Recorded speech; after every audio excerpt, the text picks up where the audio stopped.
आलसियों का आश्रम। एक बार एक राज्य में बहुत सारे लोग आलसी हो गए। उन्होंने सारा काम धाम करना छोड़ दिया, यहाँ तक कि अपने लिए खाना बनाना भी छोड़ दिया और खाने के लिए दूसरों पर निर्भर रहने लगे। ज्यादातर समय वे लेटे रहते या सोते रहते थे। अब खाने की समस्या का निराकरण जरूरी था, क्योंकि इन आलसी लोगों को खाना खिलाने में लोग आनाकानी करने लगे।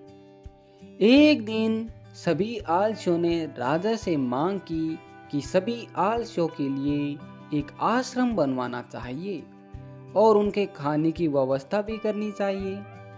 राजा बड़ा ही नेक और दयालु होने के साथ साथ बुद्धिमान भी था। उसने कुछ सोचकर मंत्री को एक आश्रम बनाने का आदेश दिया। आश्रम के तैयार होने पर सभी आलसी वहां जाकर खाने और सोने लगे। एक दिन राजा अपने मंत्री और कुछ सिपाहियों के साथ वहां आया और उसने एक सिपाही से कहकर आश्रम में आग लगवा दी। आश्रम को जलता देख आलस्यों में भगदड़ मच गई और सभी जान बचाने के लिए आश्रम से दूर भाग गए।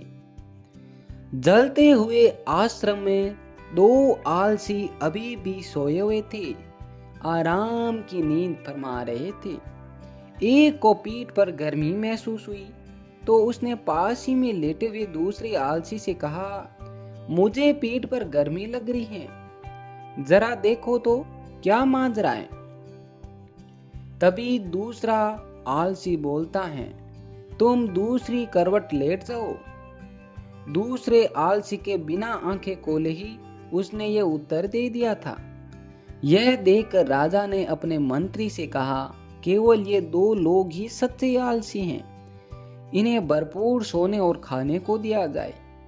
शेष सारे कामचोर हैं, उन्हें डंडे मारकर काम पर लगाया जाए।